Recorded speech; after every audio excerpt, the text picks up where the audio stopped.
Halo guys, welcome back again to my channel. Bersama saya Hansen di sini, dan seperti biasanya setiap harinya kita akan membuat video seputar market cryptocurrency. So bagi teman-teman yang tertarik seputar cryptocurrency, boleh aja langsung like dan subscribe. Jangan lupa juga untuk hidupkan lonceng notifikasinya supaya nggak ketinggalan video-video terbaru seputar market cryptocurrency. Oke, hari ini kita akan membahas apa yang terjadi pada market cryptocurrency lagi. Kenapa Bitcoin tiba-tiba melesat ke atas? Apa yang terjadi? Lalu kira-kira teman-teman harus ngapain sekarang? Kita akan bahas semuanya di video kali ini. Jadi jangan kemana-mana, stay tune terus. Kita langsung aja ke videonya. Let's go. Jadi kita mulai dulu seperti biasa dari coin market cap. Kita bakalan lihat secara global market cap global kripto ada di 1,62 triliun dolar atau naik sekitar 9,72% dibandingkan hari sebelumnya. Kemudian Bitcoin berada di harga 37.064 dolar atau naik sekitar 11,86%. Ini adalah mungkin salah satu kenaikan yang terbesar yang pernah kita lihat dalam beberapa minggu terakhir mungkin ya. Kemudian di Ethereum harganya sekarang 2.575 dolar atau naik sekitar 4,3%. Kemudian ada Binance di harga 370 dolar atau naik sekitar 7,55%. Cardano 1,61 naik 5%. Dogecoin 0,34 dolar atau naik sekitar 5,82%. Nah sekarang kita bakal lihat ke chartnya dulu. Kita bakalan bahas sedikit tentang analisa teknikal lagi. Nah, di sini kemarin saya sudah, kalau misalnya teman-teman yang menonton video saya kemarin, selamat, teman-teman harusnya sudah cuannya lumayan banyak ya. Karena saya udah kasih tahu ke teman-teman harus melihat di daerah sekitar 31 atau 30.000 dolar di sini karena ada resisten yang support yang cukup kuat di sini. Dan benar saja ketika menyentuh di sini langsung meroket ke atas. Ini adalah kesempatan pertama teman-teman masuk ke market kemarin. Kemudian saya juga ada sebutin di video kemarin, kalau teman-teman yang ketinggalan di sini jangan khawatir karena di sini juga masih ada kesempatan kedua. Wah. Berat banget bahasanya ya. Kesempatan kedua di sini. Nah, apa kesempatan keduanya di sini? Saya kasih tahu kemarin ini adalah pola head and shoulder. Jadi neckline-nya ada di sebelah sini, di garis sini, dan kalau breakout dari sini, teman-teman boleh masuk juga. Jadi mau teman-teman masuk dari sini ataupun dari sini, dua-duanya harusnya sekarang udah lagi cuan. Dan kalau misalnya teman-teman yang sekarang belum membeli, menurut saya harus menunggu dulu. Harus agak sabar. Kenapa harus agak sabar? Karena Bitcoin sekarang lagi menuju trendline-nya di sebelah sini. Dan ini adalah trendline dari koreksi ini. Konsolidasinya trendline-nya di sebelah sini. Jadi sedikit lagi bakalan nyentuh ke trendline atasnya. Nah, kalau udah di sini, teman-teman jangan masuk sih menurut saya, jangan buy dulu karena sangat riskan. Risk and reward-nya itu kurang bagus gitu guys. Risk and reward maksudnya resikonya lebih besar dibandingkan reward yang teman-teman bisa dapatkan. Jadi kalau misalnya mau buy harus tunggu kapan dong? Kalau menurut saya kalau mau buy ada dua cara. Teman-teman harus menunggu ada pola seperti ini. Pertama, flag. Jadi nanti misalnya modelnya seperti ini.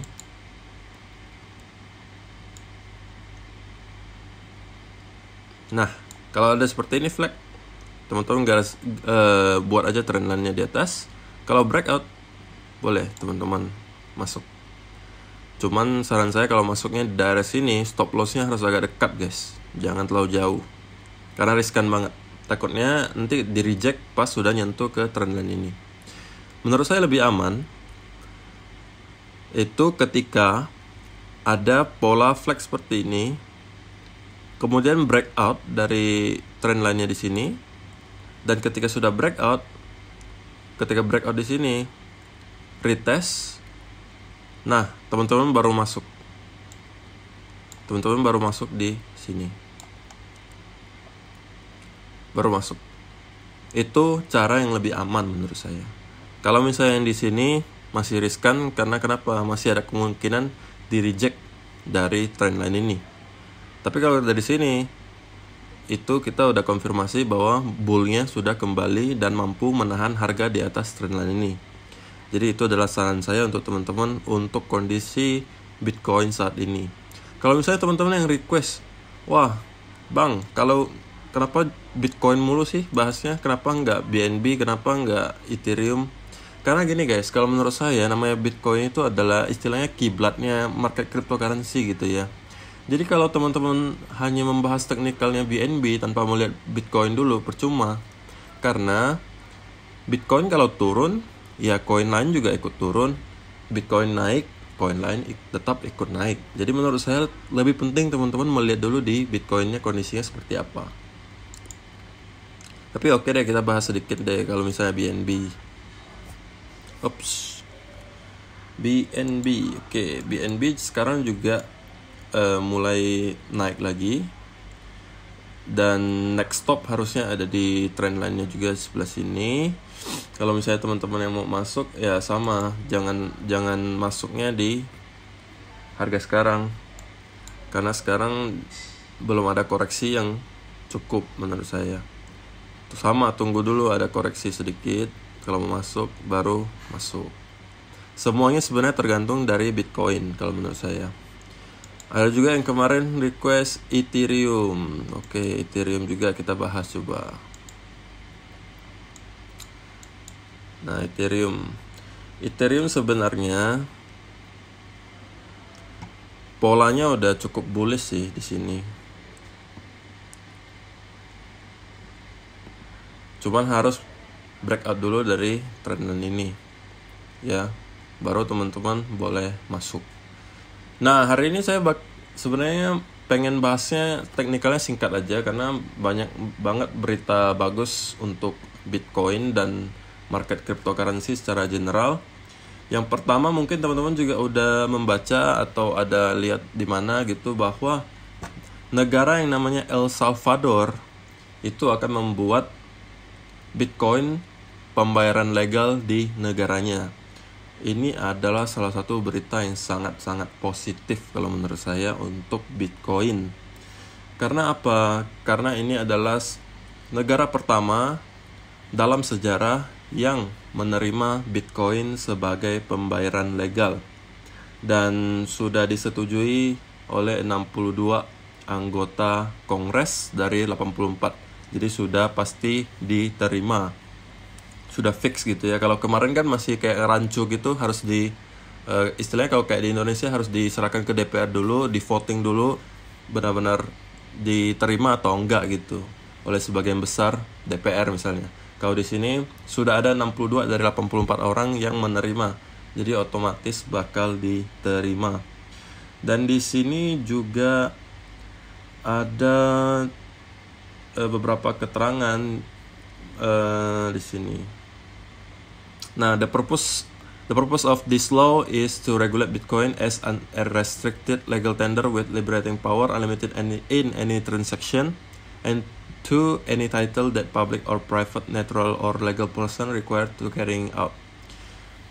Jadi tujuannya untuk meregulasi Bitcoin ini adalah untuk supaya nanti bisa dipakai di manapun dan orang-orang boleh membawanya ke manapun gitu ya.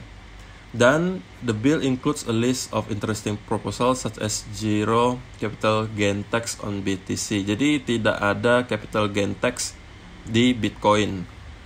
Jadi ketika nanti sudah dilegalkan, tidak akan ada pajak untuk capital gain dari Bitcoin di El Salvador. Allowing tax payment in BTC, jadi juga pembayaran pajak dibolehkan menggunakan Bitcoin. Kemudian that economic agents must accept BTC as payment when offered by whoever acquires a good or service. Jadi semua pelaku ekonomi juga diwajibkan untuk menerima Bitcoin sebagai pembayaran legal. Jadi teman-teman mau ke mall misalnya, mau ke toko-toko yang sudah resmi, misalnya toko-toko besar seperti LV misalnya, atau toko-toko yang Nike gitu ya. Mereka semua juga harus membolehkan Bitcoin sebagai pembayaran di negara El Salvador. Jadi itu adalah aturannya. Jadi itu sangat positif banget. Kemudian juga ada berita dari Victory Capital yang mempunyai aset sekitar 157 miliar dolar kapitalnya, merencanakan untuk masuk ke market kripto. Nah, siapa sih Victory Capital ini? Victory Capital ini adalah Diversified Global Asset Management Firm. Jadi ini adalah perusahaan yang memanage aset gitu. Istilahnya kayak ya fund manager lah gitu ya. Dan mereka mempunyai aset sebesar 157 miliar dolar dan mereka udah punya planning untuk masuk ke market cryptocurrency. Jadi teman-teman bisa bayangkan 157 miliar dolar itu uangnya banyak banget guys. Ini baru dari satu perusahaan ya. Semakin banyak perusahaan yang nanti masuk ke cryptocurrency, otomatis ya pasti cryptocurrency bakal semakin meroket gitu. Dan juga ada sedikit berita hiburan lah ya untuk teman-teman, bahwa Canadian Prime Minister siblings goes bananas for Dogecoin at Bitcoin 2021. Jadi pada acara Bitcoin 2021 kemarin di Miami, ada seorang yang namanya Kyle Kemper. Jadi dia ini adalah sepupunya atau saudaranya dari Prime Ministernya Kanada atau Perdana Menteri Kanada. Jadi itu dia juga menghadiri si Kyle Kemper ini, dan dia mengatakan dia mendukung Dogecoin. Jadi ini juga adalah salah satu berita positif lah ya untuk teman-teman yang lagi hold Dogecoin, yang lagi bingung apakah Dogecoin ke depan bakal drop lagi. Rupanya masih ada orang-orang yang gila banget tentang Dogecoin gitu ya. Oke. Jadi untuk video kali ini saya rasa cukup sampai di sini dulu guys. Kalau misalnya teman-teman punya pertanyaan seputar market cryptocurrency, boleh aja langsung di drop di kolom komentar di bawah. Kalau misalnya saya bisa jawab, saya bakalan jawab. Atau saya bakalan buat videonya malah. Kalau bisa teman-teman misalnya pengen dibuatin analisa tentang koin apa, ya boleh aja di kolom komentar di bawah, di komen aja. Nanti saya bakalan baca, saya bakalan langsung kasih analisanya juga. Oke, semoga video hari ini bermanfaat. Jangan lupa teman-teman dibantu like, komen, dan subscribe. Kalau bisa juga dibantu share ke teman-teman yang lain supaya channel ini terus berkembang dan saya lebih semangat untuk memberikan teman-teman analisis yang lebih mendalam. Terima kasih bagi sudah yang menonton. Kita akan bertemu lagi besok. Thank you, bye-bye.